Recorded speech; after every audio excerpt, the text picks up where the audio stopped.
I want to continue our conversation with California Senator Alex Padilla, who is a member of the Congressional Hispanic Caucus. He is also a member of the Biden campaign's National Advisory Board and someone who I am always honored to be able to speak with. Senator, I know that you are a supporter of the president wholeheartedly, but I just want your thoughts on what we just saw right now.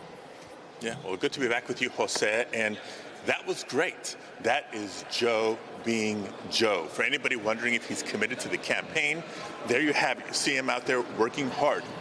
If anybody's wondering whether we have a winning message, there you have it. Joe Biden fighting for the working class, fighting for economic opportunity, and running on a successful record for the last 3.5 years with much more to do. And so I'm excited about the next 117 days. Remind myself every day, remind my colleagues every day, remind voters across America every day. We have 117 days to work hard to ensure the Biden-Harris ticket is reelected for another 4 years and that we defeat Donald Trump because of the dangers that he represents. Why do you think it is, Senator, that there has been so much noise and talk and obfuscation around what the president is and is not doing? He's been crisscrossing the country. He's been visiting many states since that debate debacle. He is now, yesterday he was speaking with NATO officials. He is now this short comment at the AFL-CIO Leadership Council, going back to NATO.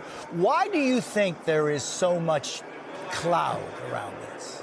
Yeah, and I think, look, the fact that Congress has been out of session, reconvened just a day and a half ago, all these conversations are kind of finally being aired out. But here's how I see it. Yes, tomorrow marks a 2-week time since the debate, where President Biden himself has acknowledged was not his best performance. But what have we seen since then? We've seen him at rallies. We've seen him in interviews. We saw a strong delivery during the opening ceremonies of the NATO summit here in Washington, D.C. And now we see him at the AFL-CIO, and I'm looking forward to his press conference tomorrow and his working hard each and every day for the next 117 days to earn re-election. For my colleagues who have had questions or concerns, they've expressed them. I think the president answered them. He delivered a letter to our inbox first thing Monday morning saying, "Thank you. I've heard you. I've done the reflection. I've done the consideration. I'm committed to this race. Too much is at stake this November. We're running to defeat Donald Trump and to continue the progress that we've made these last 3.5 years." Senator, just wondering about if you heard Nancy Pelosi on Morning Joe this morning when she said it's up to the president to decide if he's going to run. Many would say that doesn't sound like a wholehearted endorsement. How did you see those words? Yeah, look, I heard about them. I didn't see the interview, but I heard about them. And again, I think a lot of, with all due respect to Speaker Pelosi, she's been a friend for many years. A lot of people are still airing out the questions and concerns. But the reality is two things. Joe Biden has given us his answer. And so now it's time to move forward because the more time, the energy that we commit to questioning or wondering is time and energy that we need to be focusing on reaching out to voters, to organizing, mobilizing, and getting ready to get out the vote.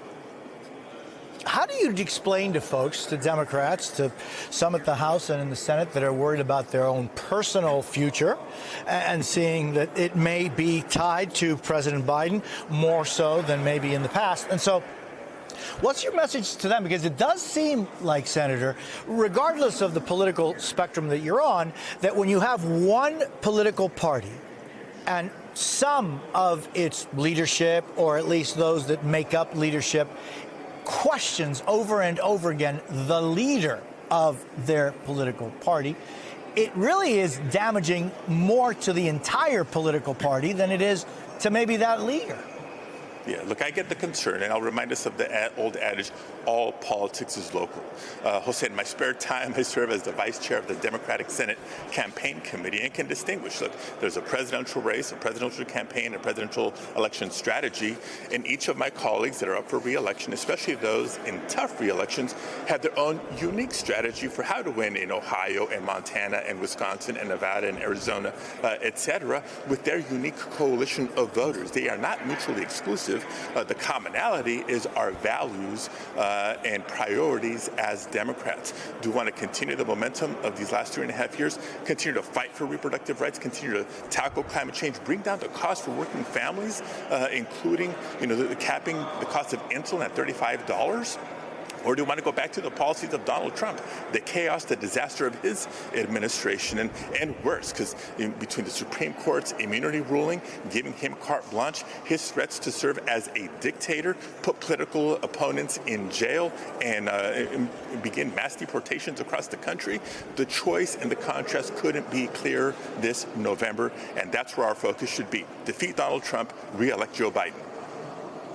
Senator, I'm heading over to Los Angeles today. I'm going to be a part of the National Association of Hispanic Journalists, and I was just thinking, you and my friendship and work for many years before you were a senator, when we would go to different high schools in the Los Angeles area to talk to young people about the importance of registering to vote and to become part of our democratic process from an early age. Just thinking, how would you see the health of our youth? And do you see that young people are as clear in the understanding that they can make a difference, but they must participate? Yes, I think the understanding and awareness is absolutely there, and that's why the work of the next 117 days is so critical.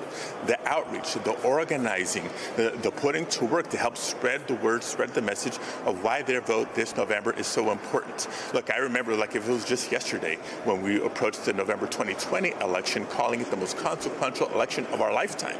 And it was at the time. But what's happened since then? It started with the January 6th insurrection. We've seen not just indictments, but convictions of the former president, who's now the Republican nominee. I don't get that. The party that used to consider themselves the party of law and order, nominating a convicted felon to be the president of the United States. And we've seen disastrous decisions by the Supreme Court, from Dobbs' decision to the presidential immunity ruling. So much is at stake. I think when you lay it out for young people, they especially understand the significance of it and are going to be turning out to vote in record numbers this November. Senator Alex Padilla, it's always a pleasure to see you. I thank you so much for your time.